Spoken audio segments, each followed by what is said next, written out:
on redevient acteur d'une question fondamentale qui est la question de l'énergie. On a besoin d'énergie, on ne veut pas que ça soit une énergie polluante, comment on fait? En gros, l'idée derrière, c'est pour une réappropriation citoyenne de l'énergie. C'est ça l'idée, quoi. C'est comment cette question énergétique, on ne la délègue pas à des puissances centralisées. On voulait mettre une éolienne ici, individuelle, puis on s'était aperçu que c'était le bazar parce qu'elle aurait produit trop pour notre consommation. En fait, on s'est dit plutôt que de faire très simple ou un peu compliqué pour une famille, on va faire un petit peu plus compliqué, mais pour des centaines de familles. Le parc qu'on va construire là, c'est 4 machines qui vont alimenter en électricité 18 000 personnes. Donc c'est pas du symbole. Et 18 000 personnes avec 4 éoliennes, ben, quand on dit les éoliennes c'est pas efficace, ben quand même.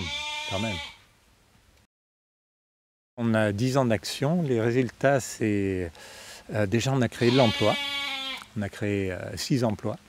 L'association c'est un peu la pouponnière d'entreprise.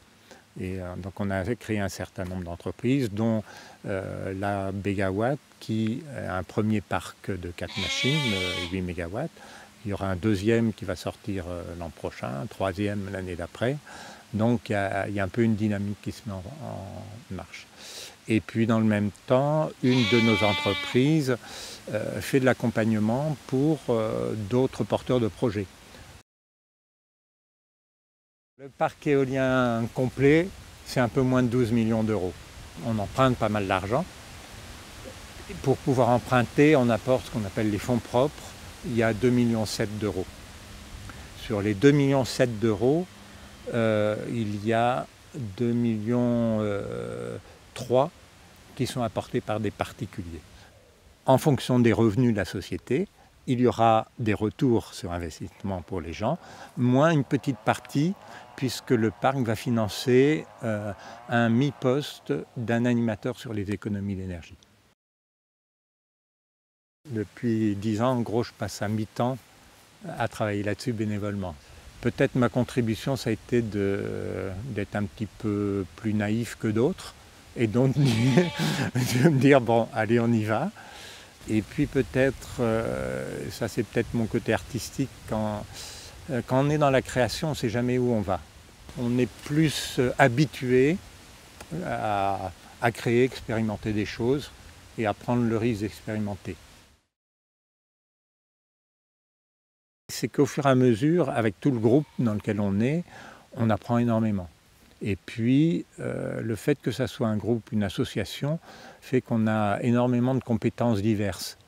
Il n'y a pas un spécialiste qui maîtrise l'ensemble, mais on fait appel à toutes les potentialités de chacun. C'est le fait d'agir concrètement, quoi. Pas se sentir dépendant de tout. Il y a des solutions qui peuvent exister, on essaye et puis on mouille la chemise, on y va, quoi. Face à des développeurs qui ont des moyens énormes, des constructeurs qui ont des moyens énormes, finalement on s'est aperçu qu'on avait énormément de pouvoir et de force. Et que même ces développeurs viennent nous voir en disant ben, là on a un problème, il y a un projet qui ne veut pas sortir parce qu'il y a des opposants, est-ce que vous pouvez venir nous aider pour faire passer le projet? Alors nous on dit on veut bien, mais ça sera un projet citoyen, la majorité ça sera au local. Et ça marche. Et on négocie ça. Et on devient de plus en plus exigeant quand on négocie.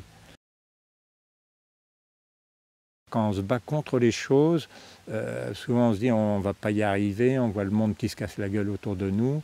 Et je crois que c'est plus démoralisant d'être dans cette constatation que les choses s'écroulent autour de nous que de se dire ben, on essaye de faire quelque chose de concret. On construit quelque chose ensemble. On s'appuie les uns sur les autres. Quand il y a des coups de bourre, des découragements, il y en a toujours un qui est là pour dire allez on y va. On prend des risques, mais on les prend ensemble. Et du coup c'est vraiment une aventure commune, quoi. moi je pense, ou c'est le pari que l'on fait, que en ayant conscience de la complication, des difficultés finalement du prix d'une énergie, ben, on soit un peu plus attentif à ne pas la gaspiller. Et nous, ce qui nous intéresse dans le projet, c'est de mouiller le plus possible de personnes là-dedans pour qu'elles changent leur rapport à l'énergie.